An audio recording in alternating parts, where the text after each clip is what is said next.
O ar dentro do auditório estava carregado de perfume e orgulho. Eu me sentei lá atrás, com as pernas cruzadas no tornozelo, bem reta, fingindo que não percebia os olhares que vinham até mim quando ouviram meu sobrenome ecoar pelo lugar. O Dr. Marshall Ellison, que estava apresentando, anunciou alto. Turma de 92 e pai orgulhoso do melhor aluno do ano. Todo mundo começou a aplaudir. Eu mal pisquei. Meu pai subiu no palco com aquele jeito de sempre, postura firme de cirurgião, cheio de confiança e controle. Ele arrumou as abotoaduras do paletó com o mesmo cuidado com que me mandava endireitar a coluna quando eu era criança. E não me olhou nenhuma vez. Ser médico é questão de precisão, ele começou. E criar um filho que vira médico não exige menos. A plateia riu, satisfeita.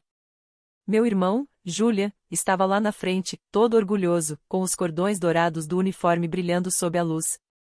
Eu não podia culpar ele. Ele se esforçou. E, diferente de mim, ele seguiu todas as regras.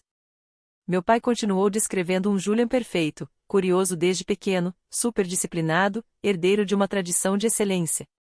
Eu já tinha escutado esse discurso antes, nos jantares de gala do hospital, nas cartas para doadores, mas dessa vez era diferente. Era pessoal. Meu pai estava lá no topo do que a nossa família esperava de um filho, e, olhando de cima, parecia que eu nem existia. Aí veio a frase. Pelo menos um dos nossos filhos nos encheu de orgulho. Sem pausa, sem emoção, só jogou. A plateia não se chocou. Riram. Uma risada leve, como se fosse piada de quem já conhecia a história. Senti a garganta apertar, mas fiquei parada. Não pisquei. Mantive o rosto firme e só fiz um leve aceno com a cabeça, como se ele tivesse falado de outra pessoa. Minha mãe bateu palmas de forma educada, olhando só pro palco. Caris, minha irmã mais nova, estava do meu lado, dura. Não virou para mim, mas encostou a mão na minha por um segundo. Foi pouco, mas intencional. Julian também não olhou para trás. E eu? Eu também não olharia. O que eles não sabiam, o que ninguém ali viu, era a chave do carro que estava escondida na minha mão. Um chaveiro preto, simples, entre os meus dedos. O símbolo nem dava para ver. Mas isso não importava. Eu não tinha saído de Nova York para competir com ninguém. Vim para apoiar o Julian, para estar lá por mim mesma, e talvez por Caris, que ainda vivia dentro daquele mundo. Os aplausos voltaram quando meu pai desceu do palco e apertou a mão do reitor. Minha mãe levantou para tirar foto. Eu fiquei na última fileira, olhando de longe, não só fisicamente, mas por dentro também. Foi tudo pensado. Lá fora, descendo uma ladeira perto do estacionamento lateral, o Lamborghini estava parado no lugar onde eu tinha deixado. Escondido por enquanto, mas não por muito tempo. Eu tinha saído de Nova York antes do sol nascer. A cidade ainda estava dormindo. Só uns poucos caminhões de entrega na rua, um ou outro corredor, e o brilho dos postes refletindo no capô do meu Lamborghini Urus. Peguei a rodovia Westside e desliguei o rádio. O silêncio parecia merecido. Muita gente achava que eu comprei o carro para me mostrar. Deixa acharem. Não era sobre isso. Era sobre entrar numa concessionária e entregar um cheque com o meu nome. Sem precisar de assinatura de ninguém. Sem aprovação de pai, marido, chefe. Eu era dona. Eu era CEO. A Healthbridge Technologies não nasceu como uma empresa. Começou de um momento de frustração, de uma ideia que tive depois de uma rotação clínica que deu errado e um quadro branco no meu apartamento minúsculo. A ideia era um monitor com inteligência artificial que detectasse pioras sutis em pacientes antes mesmo da enfermeira perceber. Meu professor disse que era bonito, mas ingênuo. Não discuti. Fui lá e construí. Os 2 primeiros anos quase acabaram comigo. Estourei todos os meus cartões, comia pizza de $1 e trabalhava como temporária só para pagar o aluguel de um apartamento sem janela. No dia em que não consegui pagar os funcionários, fiz uma segunda hipoteca naquele mesmo AP sem janelas. Foi naquela mesma semana que meu pai parou de atender minhas ligações. Agora, 4 anos depois, 3 dos maiores hospitais do Nordeste dos Estados Unidos são parceiros nossos. No mês passado, fechamos a rodada de investimento da Série C. Na semana passada, contratamos o funcionário número 40. Ontem, a Forbes publicou uma matéria chamando nossa empresa de uma revolução silenciosa na segurança do paciente. E hoje, ali estava eu. Estacionada na formatura do meu irmão, a poucos metros de um homem que ainda achava que eu tinha desperdiçado meu potencial. Depois da cerimônia, esperei a multidão começar a ir embora e fui em direção ao estacionamento. O sol tinha mudado de posição e agora iluminava o carro, que brilhava sob as árvores. Alguns alunos por perto apontaram e tentaram adivinhar de quem era. Meus saltos batiam alto no chão. Todo mundo parou de conversar. Eu não levantei a cabeça. Só apertei o botão da chave e o carro abriu com aquele barulhinho suave. Foi aí que ouvi. Amara. Me virei. Meu pai estava a poucos passos. A gravata já solta, o paletó jogado sobre um ombro. Ele olhou pro carro, depois para mim. Tinha um olhar meio confuso, talvez até desconfortável. Mas não falou nada. E eu também não. Abri a porta, sentei no banco do motorista e saí devagar, ouvindo o som das pedrinhas sob os pneus enquanto deixava o campus para trás. Quando passei novamente pelo gramado, eles já estavam todos lá, prontos para foto. Minha mãe no centro, alisando o vestido azul marinho. Julian do lado dela, ainda todo feliz pelo momento no palco. E meu pai do outro lado, orientando o fotógrafo como se estivesse comandando uma cirurgia. Cariz estava parada ali perto, com o celular na mão, parecendo ser a única que preferia estar em qualquer outro lugar. Amara chamou minha mãe, apressada. Vem tirar uma foto com a família. Ela não sorriu. Mas também não fez cara feia quando me viu chegando de surpresa. Fui até Cariz e fiquei do lado dela, mas antes que o fotógrafo pudesse levantar a câmera, minha mãe falou de novo. Talvez seja melhor a Amara ficar na ponta. O vestido dela não combina muito com o resto da paleta. Eu estava de linho creme. O resto deles usava azul marinho suave, rosado e cinza escuro. Olhei para mim mesma, respirei fundo e falei. Claro. Não quero estragar a estética. Me movi pro cantinho, do jeito que ela queria. Cariz olhou para mim. O rosto dela não dizia muita coisa, mas sua mão tocou a minha rapidinho, só por um segundo.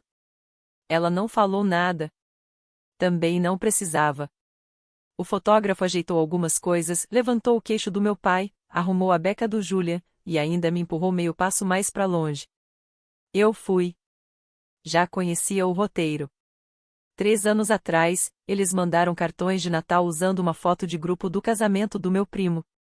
Eu estava na ponta também. Quando o cartão chegou, tudo que restava de mim era o meu braço. Cortado fora da moldura. Ninguém comentou. Talvez nem tenham notado. Ou notaram e acharam normal. Diga X. Chamou o fotógrafo. Eu sorri. Sorriso treinado, automático. Tiraram mais algumas fotos. Minha mãe ajeitando o vestido entre uma e outra. Meu pai olhando pro relógio. Saí de fininho quando começaram os retratos só dos formandos com os pais. Ninguém disse nada. Mas a mensagem estava ali. Enquanto eles sorriam para a câmera sem mim, olhei meu reflexo numa janela atrás deles. Eu parecia tranquila, no controle, presente, mas distante. E percebi, eu não estava mais com raiva. Já tinha passado. Não queria mais tentar caber em espaços que nunca foram feitos para mim. Cansei de esperar por um lugar que eles nunca tiveram a intenção de me dar. Julian olhou para trás e assentiu.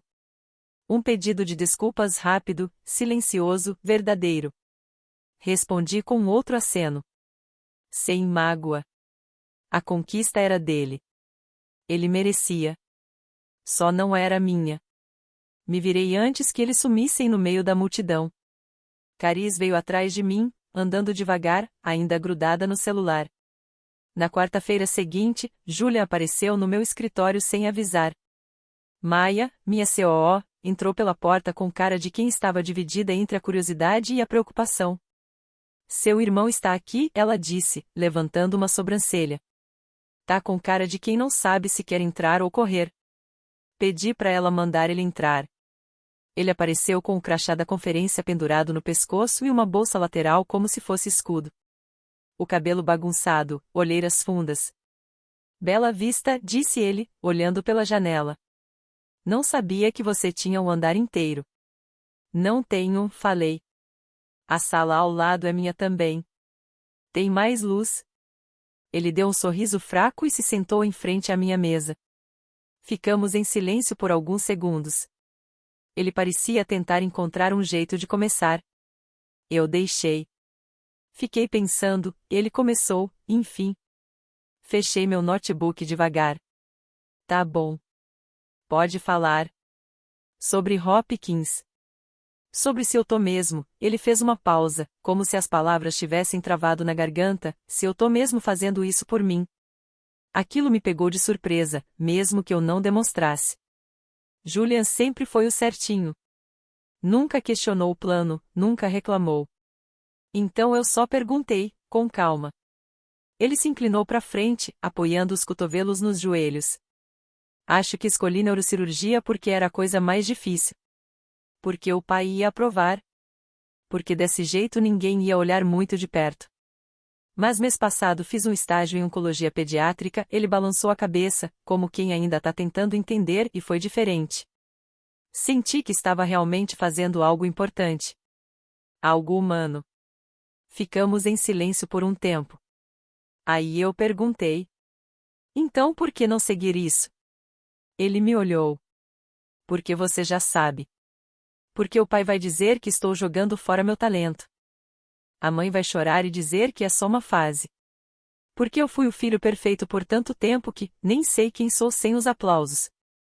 Me levantei, dei a volta na mesa e me sentei ao lado dele. Mais perto. Lembra quando eu falei que ia sair da faculdade de medicina? Ele assentiu devagar. Eles agiram como se você tivesse morrido. Na época eu ainda não sabia exatamente o que ia construir.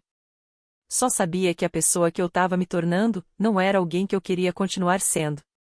E mesmo assim, levei meses para conseguir dizer isso em voz alta. Julian olhou para as próprias mãos. Eu só não quero acordar aos 40 e perceber que criei uma vida que serve para todo mundo, menos para mim. E você não vai, falei. Porque você já está fazendo essa pergunta agora. Ele não respondeu de imediato, mas eu vi algo mudando nele. A primeira rachadura naquela história que ele repetia há anos. Quando olhou para mim de novo, tinha um brilho diferente. Quase parecia alívio. Você me apoiaria? Se eu largasse tudo isso? Com certeza. No que você precisar.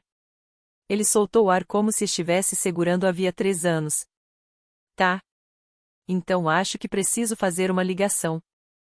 Julia andava de um lado para o outro na minha sacada, com o celular em uma mão e a outra abrindo e fechando, como se não soubesse se apoiava na grade ou se jogava. Já fazia uma hora que ele ensaiava o que ia dizer. Mas a gente sabia, nenhum roteiro ia tornar aquilo mais fácil. Eu fiquei dentro, dando espaço. Deixando ele fazer a escolha. Ele ligou um pouco depois das 8. Ouvi ele dizer: Oi, pai. A voz do nosso pai não era alta, ele nunca gritava. Mas o tom caía como lâmina. Preciso, seco, como se ele estivesse corrigindo um erro imperdoável. Julia manteve a calma. Explicou que tinha se interessado por oncologia pediátrica, que queria adiar a residência em neurocirurgia. Até agradeceu pelas oportunidades. Por um instante, achei que talvez fosse dar certo. Mas aí vi o corpo dele mudar. Ficar tenso, na defensiva. Tudo bem, ele disse. Se isso significa perder seu apoio financeiro, eu dou um jeito. Silêncio. Não, isso não tem nada a ver com a Amara. É sobre mim? Saí em silêncio só para ouvir o fim da frase. Eu não tô desistindo da medicina, pai. Tô indo na direção da parte dela que realmente faz sentido para mim. Ele desligou sem esperar resposta. Ele só ficou segurando o celular como se tivesse ficado pesado de repente. Entreguei o copo d'água que eu já tinha deixado separado antes. Ele pegou sem olhar para mim, bebeu metade e se sentou. Cortou? Perguntei baixinho. Ele fez que sim com a cabeça. Financeiramente, emocionalmente, simbolicamente, o pacote completo. Ele não chorou. Nem eu pisquei com força. Mas eu sabia o quanto estava sendo difícil para ele ficar ali, firme, sem voltar atrás. Meu celular vibrou. Era Cariz. Cariz. O pai tá furioso como se fosse o fim do mundo. A mãe tá fingindo que tá chorando. Ele fica repetindo, primeiro a Mara, agora o Júlia, como se fosse algum tipo de vírus. Não respondi. Só virei a tela pro Júlia. Ele deu um sorrisinho amargo, mas grato. Acho que nós dois somos contagiosos, ele disse. Sentei do lado dele, nossos ombros encostando. Ele soltou o ar devagar. É estranho. Dói, mas ao mesmo tempo parece certo. E é certo, falei. Eles só não entenderam que amor de verdade não vem com condições. Ele não disse nada, mas ajeitou a postura. E só isso já mostrava que ele estava começando a acreditar. Depois, vi um e-mail com o título: Proposta de colaboração estratégica, St. Elias Medical Center. Abri sem pensar muito, achando que era alguma pesquisa ou notícia de ex-aluno. Mas a assinatura no final me pegou de surpresa. Doutora Lena Arrow. Chefe de inovação, St. Elias Medical. O hospital do meu pai. Mas ele não estava envolvido. Nenhuma menção ao nome dele, nenhum e-mail em cópia, nenhum intermediário. Era algo oficial, direto, profissional. Eles tinham visto os resultados que publicamos com nossa plataforma. E queriam conversar sobre um projeto piloto. Fiquei ali parado por uns segundos, relendo o e-mail. 1 ano atrás, isso teria mexido comigo. Eu teria achado que talvez ele tivesse mudado de ideia. Que estava finalmente abrindo uma porta. Mas aquilo não era um favor. Era reconhecimento. E era meu. Não herdado. Encaminhei para Maia com um simples: Vamos seguir em frente. Depois fechei o laptop e fui para perto da janela. Mais tarde, Cariz me ligou por vídeo. Estava no quarto, com o cabelo preso num coque e as mangas do moletom escondendo as mãos. Você tá no nosso boletim da escola, ela disse, virando o celular para a câmera. Apareceu uma parte da matéria na TV. No cantinho, meu rosto aparecia meio borrado. Startup da Ellison ajuda a salvar vidas e tempo na UTI.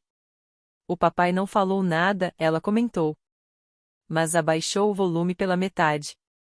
E a mamãe perguntou se você vai vir para a festa em outubro. Eu ri. Isso é um novo recorde. 5 meses inteiros fingindo que eu não tô morto. Cari sorriu e se aproximou da tela. Sabe, você faz parecer possível ter uma vida fora deles. Tipo, talvez eu não precise me inscrever na Duke só porque parece impressionante. A voz dela falhou um pouco no fim da frase, mas ela segurou. Não piscou. Me vi nela. 13 anos mais jovem. Tentando agradar, tentando se encaixar numa versão que eles queriam, mas que nunca existiu. Você não precisa virar o que eles querem contar, falei. Você pode escrever sua própria história. Ela ficou em silêncio por um instante. Depois assentiu. Se eu fizer isso, vou colocar seu nome nos agradecimentos. Eu sorri. Só escreve meu nome certo, eu disse. A ligação terminou. Fiquei olhando meu reflexo no vidro escuro da janela. Eu já não estava esperando mais. Nem que eles entendessem, nem que me aplaudissem, nem que me dessem permissão para existir do meu jeito. Júlia escolheu o lugar, um restaurante italiano simples, entre uma livraria e uma lavanderia no West Village. Nada de reservas, nada de formalidade. Só 2 irmãos e uma garrafa de vinho com um nome que nenhum dos dois sabia pronunciar. Ele nem esperou o pão chegar. Adiei, falou, largando o celular na mesa como se fosse uma bomba. A residência? Perguntei, mesmo já sabendo. Ele confirmou com a cabeça. Disseram que ficaram surpresos, mas respeitaram. O pai respirou fundo e não disse nada. Levantei meu copo. Um brinde a respirar sem pedir permissão. Ele bateu o copo no meu e deu um sorriso irônico. Sabe o que a Cariz falou? que quer fundar o Clube dos Rejeitados da família Walker. Eu e você como cofundadores. Eu ri. A gente ganha jaqueta com o nome bordado? Porque eu tô decepcionando eles desde 2018. Pela primeira vez em anos, o silêncio entre a gente era tranquilo. Nada de cobranças, nada de tentar parecer perfeito. Só a verdade.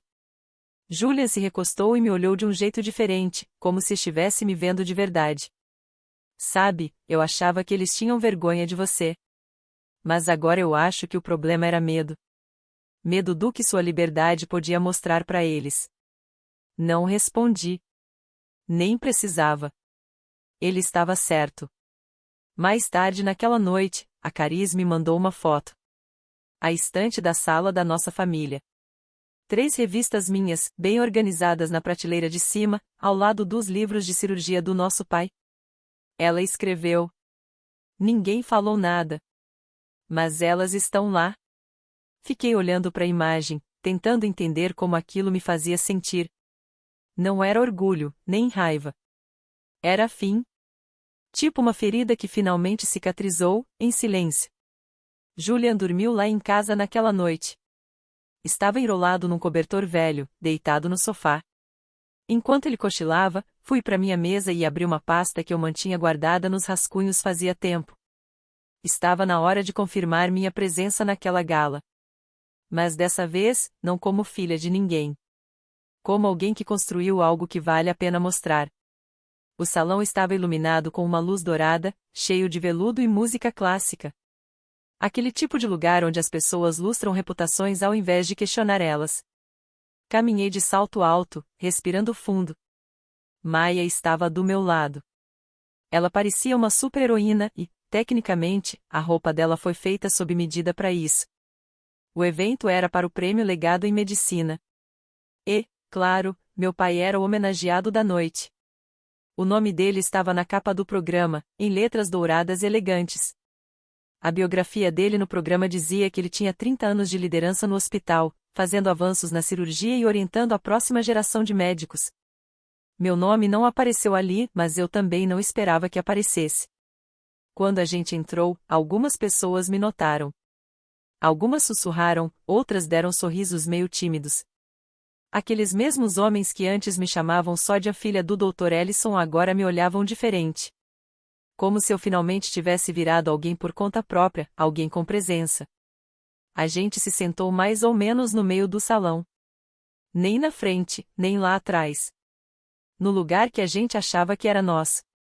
Quando meu pai subiu no palco, ele falava com firmeza, com aquele jeito calmo e seguro de sempre. Falou sobre excelência, legado, e sobre ir além dos limites. Eu fiquei ouvindo, bebendo do meu copo. Não com raiva, mas com clareza. As palavras dele eram as mesmas de sempre. Mas eu não era mais a mesma. Depois dos aplausos, começou o momento social. Vi ele cumprimentando pessoas que um dia me ignoraram, ou disseram que meu trabalho era bonitinho ou bonito de se ver. Teve até quem perguntou de novo se eu já tinha pensado em tentar medicina outra vez. Eu não fui falar com ele. Não precisava. A Maia se inclinou e cochichou. Estão perguntando se você vai subir para falar. Eu sorri. Deixa eles pensarem. Antes da gente ir embora, eu parei numa parte da exposição de fotos. Vi uma imagem dele em preto e branco, segurando Julian quando era bebê. Em outra, ele aparecia segurando uma placa comemorativa.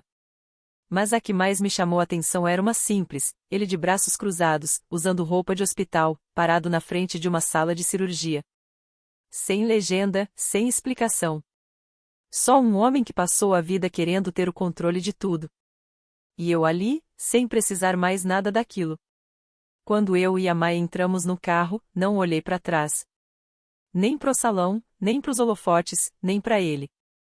Aquela noite não era para ser vista. Era para ser vivida.